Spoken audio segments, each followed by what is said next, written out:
Bismillahirrahmanirrahim warahmatullahi wabarakatuh. Alhamdulillahirrabbilalamin wa bihi nasta'in ala umurinya wadin wassalatu wassalamu ala sayyidina Muhammadin wa ala alihi washabihi ajma'in amma ba'du. Kenalkan, nama Bapak Dede Fatur Roji. Ini pertemuan pertama pada mata pelajaran akidah akhlak. Mudah-mudahan kita semua dalam lindungan Allah Subhanahu wa taala, sehat selalu. Baik, sebelum belajar, mari kita sama-sama baca lafaz basmalah. Bismillahirrahmanirrahim. Pertemuan pertama akidah akhlak yaitu tentang sifat tercela. Ya, ini sifat tercela ataupun akhlak mazmumah. Sifat tercela. Nah, sifat tercela di sini terdapat 5 poin. Ini penyakit hati, yaitu hubud dunya, hasad, ujub, sombong, dan riya. Nah, ini pembahasannya, subpoinnya adalah ataupun subbabnya adalah dalil tentang hubud dunya, makna, penyebab, dampak negatif, dan cara menghindarinya. Nah, sehingga terdapatlah karakter muhasabah, bersyukur, tawadu, toleransi, ikhlas, dan yang paling utama adalah tekad untuk menghindari dari sifat tercela ini. Oke, baik. Selanjutnya yaitu kisah inspiratif. Nah, kisah inspiratif di sini adalah jangan sampai miskin tapi hubudunya. Kalau kaya hubudunya ya wajar ya, pantas gitu ya. Walaupun sangat-sangat tercela. Naudzubillah min dalik. Sudah mah miskin tapi hubudunya. Naudzubillah min dalik. Nah, kenapa biasanya kita selalu mengidentikan orang kaya itu hubudunya? Padahal penyakit hubudunya ini bisa menyerang siapa saja, baik kaya, baik miskin. Sebab hubudunya ini adalah penyakit hati, sedangkan pemilik hati itu bukan hanya orang kaya, tapi orang miskin pun memiliki hati. Makanya ya muqallibal qulub sabit qalbi. Nah, di situ tetapkan hatinya supaya hatinya tidak terhindar dari sifat-sifat tercela. Ya. Oke, baik, di sini terdapat kisah inspiratif. Suatu kisah terdapat ulama karismatik, ulama masyhur, yaitu Abi Hasan Asadli. Beliau waliullah, ulama yang disegani, waliullah, namun kaya raya. Rumahnya, gaya hidupnya mewah, kendaraannya bagus, zaman dulu kuda, pakaiannya pun mahal. Pokoknya hidupnya sangat mewah dan berada. Bahkan pembantunya pun terdapat 16 orang. Beliau memiliki santri 6.000 santri. Nah, suatu ketika ada santri yang ingin bersilaturahmi. Ini santri dari Tunisia. Abi Hasan Asadli pun lahir dari Tunisia namun wafat di Mesir. Nah, suatu ketika terdapat santri ingin bersilaturahmi kepada beliau. Dia jalan kaki, setelah sampai dia terkejut melihat keadaan ataupun kondisi Abi Hasan Asadli yang sangat kaya raya itu dan gaya hidupnya yang sangat mewah, pakaiannya mahal-mahal, terus kendaraannya bagus, rumahnya bagus, sehingga dalam hatinya dia sampai berbicara seperti ini, wali kok gitu, kasarnya seperti tidak percaya kalau dia itu wali ataupun ulama yang karismatik. Setelah bertemu, Abi Hasan Asadli berbicara kepada santri tersebut, tolong pesankan ataupun sampaikan kepada guru kamu, jangan hubud dunya, jangan cinta dunia. Santri terkejut, kaget. Kenapa? Karena guru yang di Tunisia itu adalah guru yang miskin di dalam harta ya. Di dalam hartanya dia miskin. Bantal aja tidak pernah ganti, baju pun bisa kehitung jari, makan pun susah. Makanya kaget kok Abi Hasan Asadli berpesannya jangan hubud dunia. Padahal kan seharusnya yang hubud dunia itu Abi Hasan Asadli, tapi Abi Hasan Asadli berpesannya seperti itu. Oke, seketika diberikan pesan tersebut, santri tersebut langsung pulang ke Tunisia, balik lagi. Nah, bertemulah sama gurunya, lalu gurunya menanyakan, ada pesan apa dari Abi Hasan Asadli? Nah, si santri nggak mau menjawab, takut tersinggung, namun gurunya terus mendesak. Si santri pun jujur, begini kata Abi Hasan Asadli, jangan hubud dunya, sampaikan pada gurumu, jangan hubbu dunya. Nah, si guru itu langsung menangis sambil berbicara, benar ucapan Nabi Hasan Seli, dia kaya raya, pakaian dia mewah, pembantunya 16 orang, gaya hidupnya mewah, namun dunia tidak pernah ada dalam pikirannya. Dunia cuma ada dalam genggamannya, tidak pernah masuk dalam pikirannya, apalagi hatinya.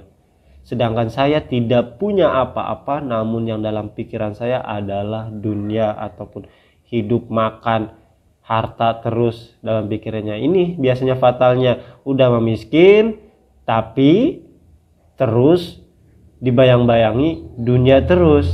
Wajar kalau misalkan orang yang kaya raya mungkin dia memikirkan dunia karena dia memilikinya. Nah, kita kadang dunia nggak dimiliki, cuma ada di pikiran doang.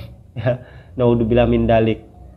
Nah, artinya walaupun kaya, jika memang dalam hatinya tidak terbesit cinta yang berlebihan ataupun dia merasa bahwa harta ini adalah titipannya, ya alhamdulillahirabbil alamin. Mudah-mudahan tidak termasuk hubbu dunya. Karena banyak ulama besar pun banyak sekali yang kaya raya tapi dia tidak hubbu dunya karena dunia tidak pernah masuk dalam pikirannya ya. Oke, selanjutnya yang pertama adalah pengertiannya. Pengertian hubbu dunya itu adalah cinta dunia yang berlebihan. Hubbu dunya adalah mencintai dunia dengan melupakan kehidupan akhirat. Naudzubillah min dalik. Biasanya seperti itu ya. Karena kita sedang kerja, ada orang azan, Allah disuruh nunggu. Naudzubillah min dalik. Artinya apa? Azan kan panggilan Allah.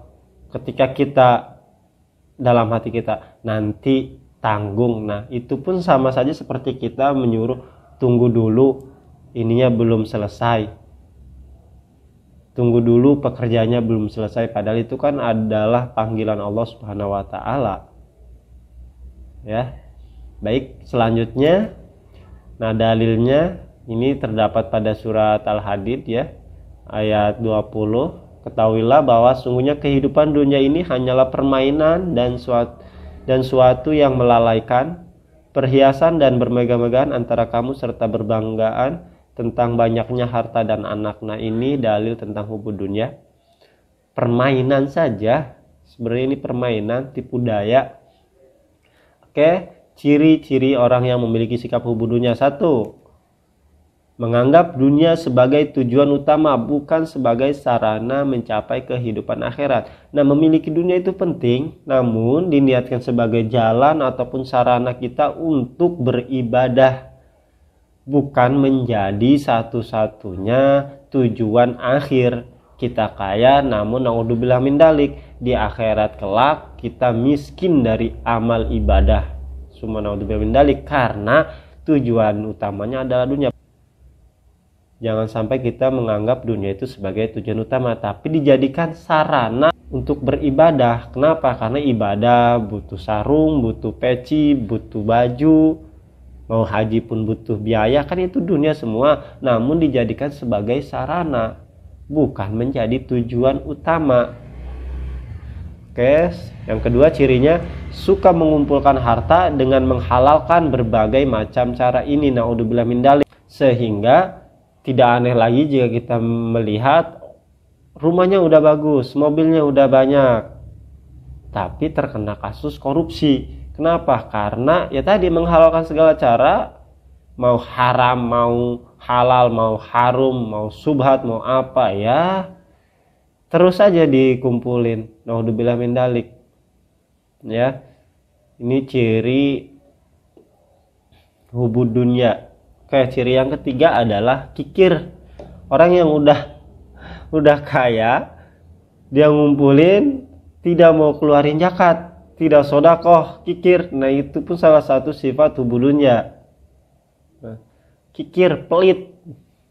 Oke, yang keempat adalah serakah atau tamak. Tadi ya sangat berkorelasi, yaitu mengumpulkan dengan serakah ataupun tamak ini sangat berkorelasi. Dia mengumpulkan ya karena serakah dan tamak tadi, rakus. Apa aja disabet. Mau jalan apa saja disabet, mau nyogok, mau apa Ya tadi karena menghalalkan segala cara, padahal sogok itu ya haram. Oke, ciri yang kelima, kufur nikmat. Nah, tidak mensyukuri kufur nikmat, mengingkari, tidak mau zakat yang mengingkari nikmat. Makanya dulu itu Korun itu dulunya ahli ibadah, maka ahli ibadah tapi miskin. Ketika Allah memberikan anugerahnya kekayaan, dia justru kikir dan kufur nikmat, sehingga ya hartanya pun ditenggelamkan beserta dirinya, ya, karena kufur nikmat, tidak mau zakat, tidak mau sedekah. Nah, Bapak doakan mudah-mudahan kalian menjadi orang kaya, namun orang kaya yang dermawan, yang selalu mengeluarkan zakat, sedekah, bahkan membantu orang-orang yang membutuhkan. Oke, yang keenam adalah takut mati. Padahal mati itu pasti. Hanya saja itu misteri. Jangan sampai takut mati karena memiliki harta. Naudzubillah min dzalik. Makanya tadi tuh, ketika kita takut mati karena banyak hal yang kita tinggalkan, ya berarti dunia ada dalam pikiran kita.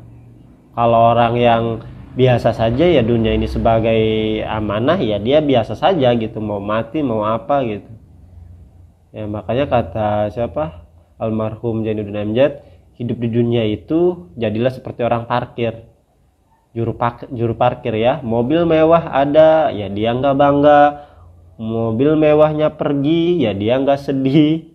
Dan dia pun nggak sombong gitu ketika banyak mobil mewah yang datang gitu, dia nggak bangga, nggak sombong. Ketika pergi ya dia nggak sedih, ya. Oke, yang ketujuh adalah bermegah-megahan. Nah, bermegah-megahan di sini pun termasuk hubud dunia. Oke, yang ketiga yaitu menafikan kehidupan setelah mati. Ingat, setelah mati itu ada yang namanya alam mahsyar, ya, terus hari penghitungan, hari kebangkitan di situ. Nah, dia tidak percaya karena tadi balik lagi pada poin 1, tujuan utamanya adalah ya cuma dunia. Jadi dia sangat-sangat melupakan ataupun bahkan ya tadi naudzubillah min dzalik menafikan kehidupan setelah mati. Oke, pembahasan selanjutnya itu bahaya hubud dunia. Poin pertama yaitu cinta dunia akan membuat mereka lalai kepada Allah. Nah, kalau cinta dunia melalaikan, dia tidak akan mematuhi ataupun taat. Salah satunya mengeluarkan zakat, kewajiban. Itu kewajiban harta kita ya dijakatin kalau udah banyak, ya. Kenapa melalaikan? Walaupun kita tidak punya harta, kalau di pikiran kita cuma dunia, kerjaan, cari uang, ya Allah yang sendirinya dilupakan. Naudzubillah min dzalik.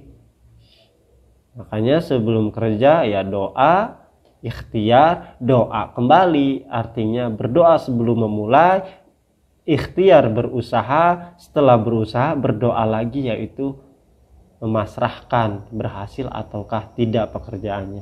Seperti itu. Oke, yang kedua bahayanya adalah mereka yang begitu mencintai dunia akan mudah tergoyah imannya. Ya jelas. Bahkan nanti dampaknya seperti tadi ya, bukan dampaknya.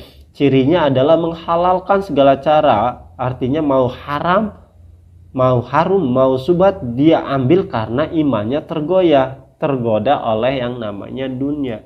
Oke, poin yang ketiga adalah sebagai sumber penyakit ini. Naudzubillah min dzalik.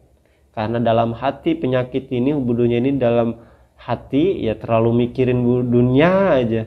Ya penyakit pun menyusul dengan sendirinya, banyak penyakit. Ya untuk apa kita banyak harta namun kita tidak bisa menikmati karena banyak penyakit.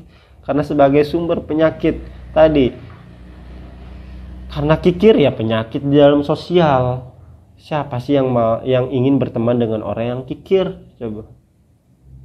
Oke.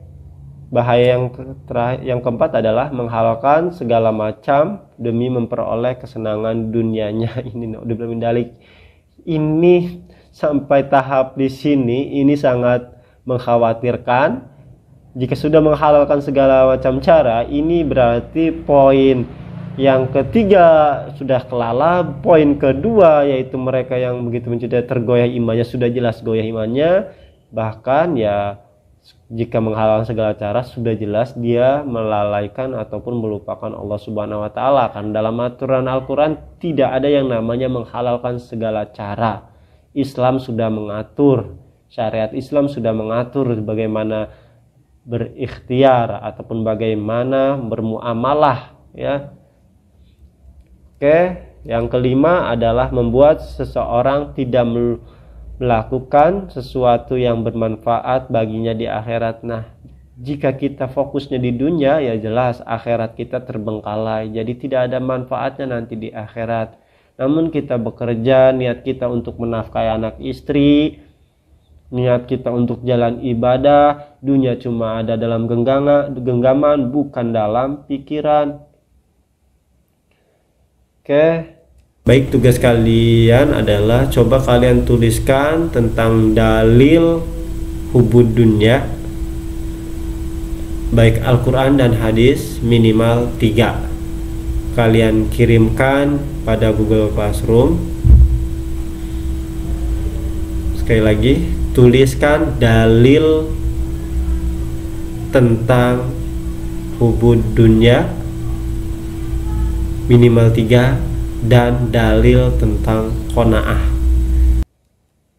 Ini nih poin terakhir, mungkin di sini saja ya video kali ini. Pelajarannya yaitu cara menghindarinya. 1. Mengingat bahwa kehidupan dunia itu hanya sementara. Islam tidak memerintahkan umatnya meninggalkan dunia, tetapi diperintahkan untuk menaklukkan dunia dalam genggamannya, bukan dalam hatinya. Ya, sekali lagi Bapak bahas, Islam tidak memerintahkan umatnya meninggalkan dunia. Tidak ada, karena kita pasti butuh yang namanya dunia.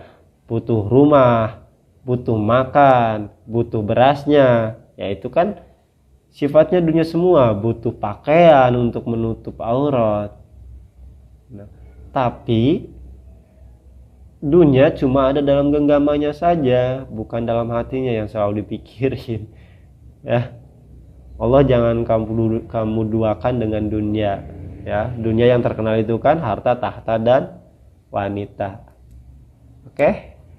Menghindari yang kedua yaitu memperbanyak mengingat kematian. Ya, harus banyak-banyak ingat mati. Kalau ingat mati, ya bawaannya pasti ingin mengerjakan pekerjaan akhirat, ya sholat, puasa, zakat, baca Quran. Kenapa? Karena dia mengingat mati. Nanti kalau di akhirat itu setelah kematian itu pasti ada yaumul hisab, yaitu alam mizan, ya, ditimbang amal baik apa buruk, ya pasti dia fokusnya pada amalan-amalan akhirat. Dia tetap mengerjakan dunia ataupun mengejar dunia, tapi dia tidak meninggalkan pekerjaan akhirat, ibadah kepada Allah Subhanahu wa taala. Oke, yang ketiga cara menghindarinya qanaah, yaitu merasa cukup terhadap yang dimiliki serta menjauhkan diri dari sifat tidak puas terhadap harta. Nah, ini nih bagaimana cara menghindarinya, yaitu poin yang paling penting yaitu kita bersifat qanaah, merasa cukup. Ya, merasa cukup. Qanaah itu merasa cukup. Jika sudah merasa cukup, ya dia tidak akan terlalu rakus, dia tidak akan rakus lagi, tidak akan serakah lagi, karena apa yang dia miliki ya cukup. Jika sudah cukup, ya otomatis dia merasa bersyukur dan ingat, la in syakartum wa la in kafartum inna adzabi lasadid. Oke, yang terakhir mengingat bahwa apa yang kita lakukan di dunia akan diminta pertanggungjawaban di akhirat. Nah, cara poin terakhir yaitu setelah ingat kematian, kita juga harus ingat bahwa apa yang kita genggam hari ini, apa yang ada dalam kita miliki hari ini akan diminta pertanggungjawaban. Misalkan Bapak memiliki uang 100.000. Nah, nanti pertanyaan 100.000 ini dari mana? Coba pertanyaannya, dari mana? Untuk apa? Kalau poin pertamanya dari mana? Dari hasil mencuri misalkan, nanti otomatis ditanyakan lagi untuk apa, misalkan naudzubillah min dzalik, untuk membeli barang-barang yang diharamkan misalkan.